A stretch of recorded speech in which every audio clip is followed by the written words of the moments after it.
Hormone है वो thyroid के हार्मोन हो सकते हैं, पिट्यूटरी ग्लैंड के हो सकते हैं, आपके एड्रेनल ग्लैंड के हार्मोन हो सकते हैं। जितने भी हार्मोन एक्सक्रीट होंगे वो सारे के सारे क्राइन कहलाएंगे। और जो इससे पहले आपके पास वर्ड है एडन, एडन का मतलब है ग्लैंड, तो एडन क्या हो गया एंडोक्राइन एडेनोमा। अगर इसलिए जो एडन ग्लैंड है ये बढ़ जाए, इसके अंदर कोई रसौली वगैरह बन जाए तो ओमा लगा दें। MAOMA मतलब क्या होता है मास या ट्यूमर, रसौली को कहते हैं। तो कहीं आपने ग्लैंड के आगे ओमा लगा दिया तो क्या बन गया एडेनोमा। अगर हम मेदे जो गैस्टर है उसके आगे लगा दें गैस्ट्रोमा तो क्या टर्म नहीं बनेगी, बन जाए इंसफेलोमा। इंसफेले हेड को कहते हैं ना, सर को, तो सर में कोई दूध बन जाए, रसौली बन जाए तो हम क्या कहेंगे इंसफेलोमा। तो टर्म बन गई। तो क्या ये पैथोलॉजी मुश्किल है? नहीं। जैसे हम झंझट में पड़े हुए हैं कि पैथोलॉजी पता नहीं कितनी बड़ी कोई चीज है, वो इतनी बड़ी चीज नहीं है, सिर्फ जस्ट हमको बनानी टर्म्स ही बनानी, हम ये टर्म बना के लिख दें। अब यही वर्ड है सेफल कहते हैं हम, हेड को सर को कहते हैं। तो एल्जिया जो है इसका मतलब है दर्द, सेफल हेड को, एल्जिया दर्द, सेफेल्जिया। एल्जिया आप किसी भी ऑर्गन के साथ लगा दें तो उसका मतलब है वहां का दर्द हो गया, सेफेल्जिया सर का दर्द। टॉन्सिल टॉन्सिलजिया, ठीक है। आंखों का दर्द ऑप्थोमेल्जिया। ऑटो कहते हैं कान को, ओटैल्जिया कान का दर्द। आप ओटैल्जिया लिख देंगे आपको कोई भी नहीं कहेगा यार ये आपने गलत लिखा है, कहेंगे मैंने ठीक लिखा, ओटैल्जिया लिख दिया मैंने। तो टर्म आसान है या मुश्किल है? इजी। या मैं नीचे लिखा है सुफिक्स। सुफिक्सिस का मतलब होता है कि जो वर्ड हम एंड पे लगा करते हैं।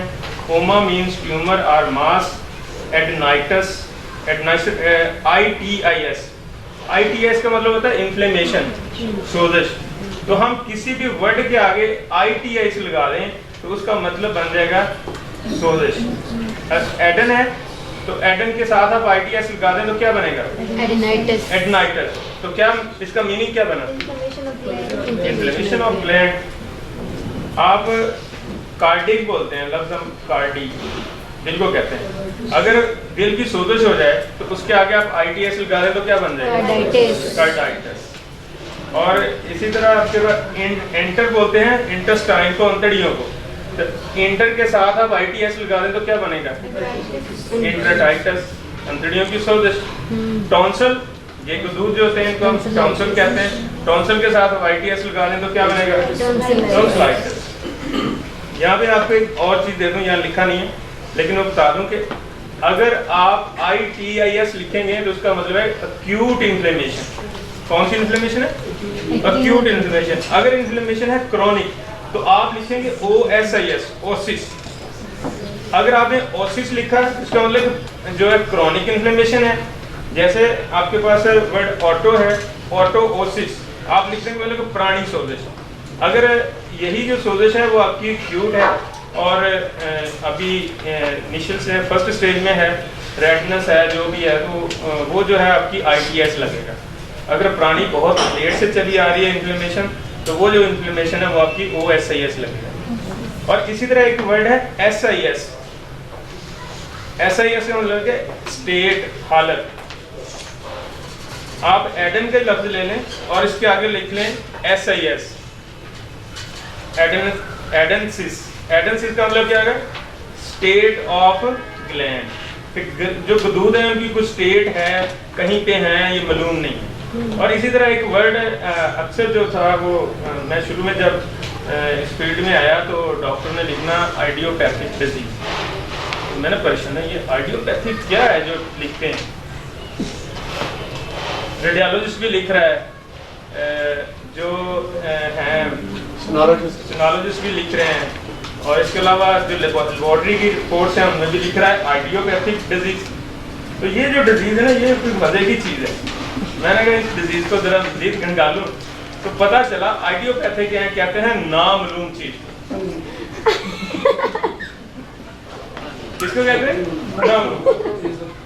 तो वो सारे जो है ना यहाँ पे एक आपको टर्म अक्सर मिलेगी वो लिख रहे हैं आइडियोपैथिक डिजीज। तो व्हाट मीन आइडियोपैथिक डिजीज? इसका मतलब है कि इनको पता नहीं चला हमें कोई बीमारी जरूर है। ठीक है, आइडियोपैथिक वर्ड अक्सर आए, आइडियोपैथिक का मतलब है नामालूम बीमारी। अगर आपको नहीं पता चलता है उस डिजीज के मुताबिक, आपने 4 सिम्टम लिखे और आपने शो ही मारनी ना, हमें पैथोलॉजी बड़ी आती है, आइडियोपैथिक डिजीज लिख देनी चाहिए। आपको कौन कहेगा आपने सही नहीं लिखा? अगर मुझे नहीं समझ आई थी, मैंने वर्ड ठीक लिखा। PUO लिखो था क्या? PUO Galaxy of unknown disease, PUO अक्सर लिखो था। जी जी, वो अब एब्रीविएशंस हैं, वो मैं आगे आपको बताऊंगा एब्रीविएशंस कैसे हम यूज करते हैं। आगे जी, आर्थ कहते हैं जॉइंट को, जोड़ को, और इससे आप टर्म बना लें आर्थराइटिस। अगर यहाँ पे कोई रसौली वगैरह बन गया तो क्या बनाएंगे? आर्थोमा बना लेंगे। अगर पुरानी सोजिश है तो फिर आर्थरोसिस बना लेंगे। तो ये टर्म्स कोई मुश्किल है पैथोलॉजी नहीं ना? ये जो चीज़ें मैंने आपको दे दी हैं, ये टोटल 29 हैं, और 29 में नेक्स्ट आपको दे दूंगा कंबाइनिंग फॉर्म। तो ये जो कंबाइनिंग फॉर्म है, ये आप ज़बानी याद कर लें। इनके साथ में मैंने दिए हुए हैं, उनका है क्या चीज़। तो ये टोटल जो है ना वो कोई 100 के करीब है। तो ये 100 जो टर्म्स हैं, इन्हीं को आपने आगे पीछे लफ्ज़ लगाने हैं। बस आगे लगाएंगे तो क्या बनेगा, पीछे लगाएंगे तो क्या बनेगा। ये कोई इतनी बड़ी मुश्किल पैथोलॉजी नहीं है, इतने बड़े मुश्किल वर्ड नहीं है। हमारे अक्सर मटीरियल मेडिका में भी आते हैं, हम परेशान होते हैं मैंने किया क्या लिख दिया इसमें। ठीक है, वो आप इससे जस्टिफाई कर सकते हैं कि जो टर्म लिखी है वो कैसे लिखी है। इसके बाद बाई कहते हैं लाइफ, जिंदगी को। तो बायोलॉजी, बायोप्सी, और ये बायोप्सी, ये ऑप्सी का मतलब क्या होता है? Process of viewing life.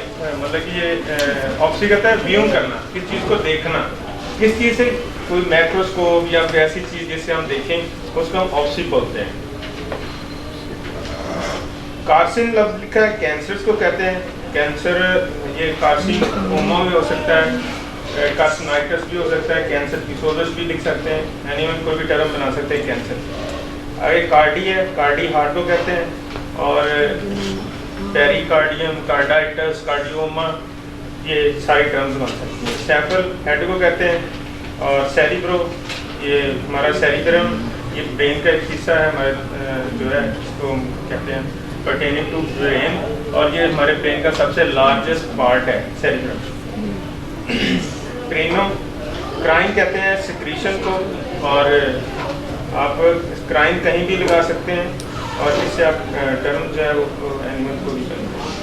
Cyst, अच्छा, यहाँ पे लफ्ज़ है CYST, सिस्ट, सिस्टो, सिस्टाइटिस अक्सर लफ्ज़ लिखा होता है आप हमारे मटीरियल मेडिकल में। उसका मतलब है यूरिनरी ब्लैडर जो है उसकी इन्फ्लेमेशन, और सिस्टोओमा भी हो सकता है। और यही लफ्ज़ जो है, अब यहाँ पे जो लफ्ज़ ये यूज़ हुआ, ये ग्रीक लैंग्वेज है। कौन सी लैंग्वेज?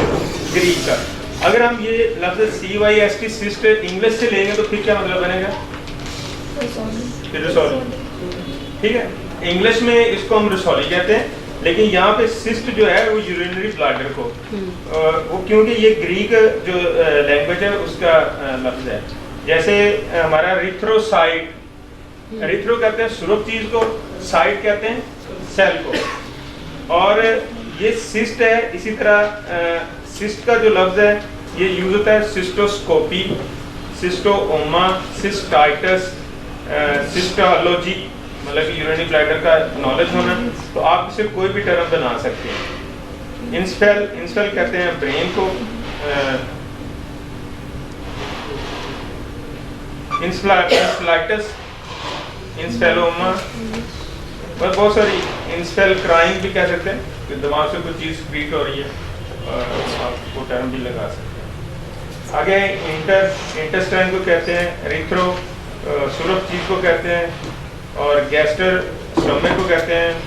यहाँ पर है लफ्ज़ ग्नोज, नोज कहते हैं नॉलेज को, और डायग्नोसिस और प्रोग्नोसिस। प्रोग्नोसिस क्या होता है और डायग्नोसिस क्या होता है। डायग्नोसिस का जो वर्ड है, डाई कहते हैं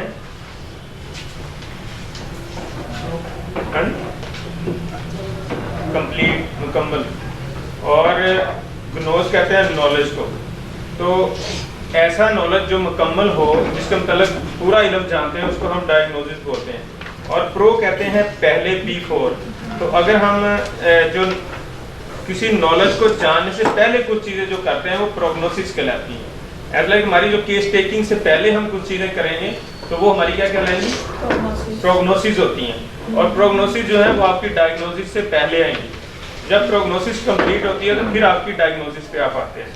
तो जो चीज़ें आप पहले शक की बुनियाद पे कर रहे होते हैं वो प्रोग्नोसिस सारी कहलाती हैं। जब वो कंप्लीट हो जाती हैं, आप उसके मतलब पूरा अवेयरनेस हो जाती हैं, आपको पूरा इल्म आ जाता है, फिर वो डायग्नोस कहलाती है कि हमने एंड में ये रिजल्ट निकाला, वो डायग्नोस था। गायनिक, गैनिक कहते हैं वुमेन, फीमेल को जो है ना वो ग्रीक ज़बान में गैनिक बोलते हैं। और गैनाकोलॉजी स्टडी ऑफ वुमेन। तो इसी तरह गायनाकोलॉजिस्ट, वैसे जो औरतों के मतलब इल्म जानती है, माहिर है औरतों की इल्म की, उसको हम गायनाकोलॉजिस्ट बोलते हैं। हिम या हिमेट, इसका मतलब है ब्लड, खून। तो haematology study of blood. Haematoma, हिमेट ब्लड को कहते हैं, ओमा लगा दिया मतलब खून का लोथड़ा जो है वो हीमाटोमा बन जाएगा। चोट लगी तो वो हीमाटोमा बन गया, एंट्री हुई तो हीमाटोमा बन जाता है। तो ब्लड के तलका जो भी होगा उसको हम हीमेट या हीमाटोमा कहते हैं। हिपाटो, हेपेट कहते हैं लीवर को। हेपेटाइटिस, हेपेटोलॉजी, हेपेटोमा, ये सारी जो टर्म्स हैं वो हेपेट से मुतल्लक होंगी। हेपेट कहते हैं लीवर। और इसी तरह है आइट्रो, IATRO, आइट्रो कहते हैं ट्रीटमेंट को। और इसकी टर्म बनाई मैंने आइट्रोजेनिक, ठीक है। आइट्रोजेनिक क्या होता है? आइट्रोजेनिक वो सिम्टम्स होते हैं, वो डिजीज के नहीं सिम्टम होते। ये जो सिम्टम्स होते हैं ये आपकी ड्रग के होते हैं। जो हम ड्रग ले रहे हैं, जो दवाइयाँ खा रहे हैं, जब उनके सिम्टम्स आते हैं उनको हम आइट्रोजेनिक सिम्टम कहते हैं। तो वो आइट्रोजेनिक जो चीज़ें हैं हमारे आ रही हैं, वो सिम्टम हम जब करते हैं केस टेकिंग में हमें ये भी देखना पड़ता है कि आइट्रोजेनिक सिम्टम्स कौन से हैं। तो उन सिम्टम्स में हमने दवाई प्रेस्क्राइब नहीं करनी है। सर ने अभी एग्जांपल दिया कि वो दवाई नींद की ले रहा था लेकिन ठीक नहीं हो रहा था। क्यों नहीं ठीक हो रहा था? तो वो आइट्रोजेनिक कर रही थी दवाई, जो कार्डिक की मेडिसिन थी। जब वो चेंज की तो वो नहीं ठीक हो गई। तो इस तरह आइट्रोजेनिक जो सिम्टम्स होते हैं वो एक टर्म आप आइट्रो कहते हैं ट्रीटमेंट को, जेनिक किसी चीज़ के अंतर का जो है कंडीशन या हालत को कहते हैं। जिस तरह आपके पास वर्ड है रिथ्रो, इसी तरह बस है लफ्ज लिको। लिको कहते हैं वाइट चीज को, तो लिकोसाइट्स, लिकोरिया, ये सारे जो वर्ड हैं उसका मतलब कि सफ़ेद जो चीज़ हो उसको हम लिको बोलते हैं। तो लिको से आप कोई भी वाइट चीज़ जो है वो आ सकती है। नेफर कहते हैं किडनी को, और नेफ्राइटिस। इसी तरह नर्व को कहते हैं। अच्छा, एक लफ्ज है रीनल, वो भी किडनी होता है, वो आगे मैंने डिफाइन किया तो आप देख लेंगे। क्योंकि रीनो जो रिन है ये लतीनी ज़बान से है और नेफर जो है ये ग्रीक वर्ड है, ठीक है। ये दोनों का फर्क है।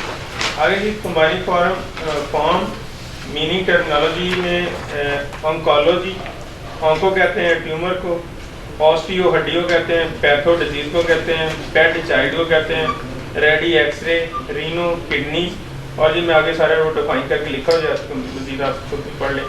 और RHIN रीनो, रीनो कहते हैं नाक को, नोज को, जैसे रिनाइटस नाक की सोजिश, रिनोरिया नाक का बहना, ठीक है।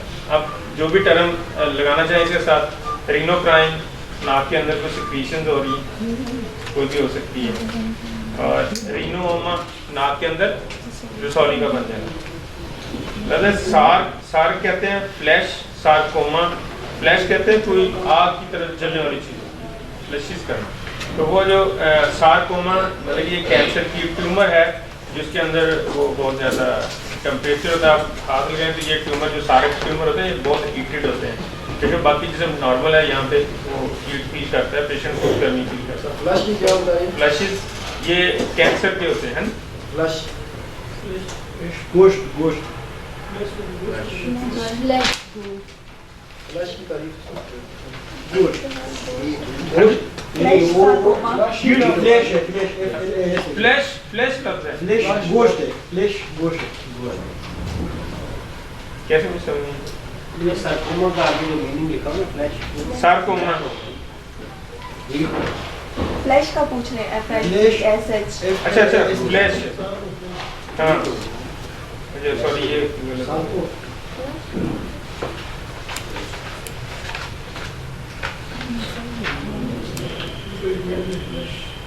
अच्छा सफर की तरह से नहीं वो अच्छा फ्लैश, हाँ गोश्त को कहते हैं, वो ये कॉपी में थोड़ा सार्कोमा मतलब गोश्त का जो होता है ना वो होता है ट्यूमर मास और फ्लैश जो है वो होता है। हाँ जी, यूरिक कहते हैं यूरिनरी ट्रैक्शन तल का यूरोलॉजी के जो टर्म है वो सुफिक्सिस जो होता है ये एंड पे आते हैं। और AC आप किसी भी जो है ना वो कंबाइनिंग फॉर्म के बाद AC लगा देते हैं तो वो बन जाएगा किसी ऑर्गन को हम डिफाइन कर रहे हैं, ठीक है। जैसे कार्डी जो है आपने पीछे बोला दिल को कहते हैं और AC लगा दिया तो कार्डिक बोल हो गया। जैसे रीनो आप कहते हैं किडनी को और आप रीनल लगाते हैं, ये से नीचे है AC में तो रीनल हो गया। इसी तरह ऑस्टियोइड लगवा देंगे तो वो आपका हड्डियों के बल का हो जाएगा। जैसे तीसरी जो फॉर्म है वो एल्जिया है, पेन दर्द को कहते हैं, तो आप किसी भी ऑर्गन के साथ जो है ना वो एल्जिया लगा देंगे तो उसके अंदर उसकी दर्द। लास्ट में है पीटीसी।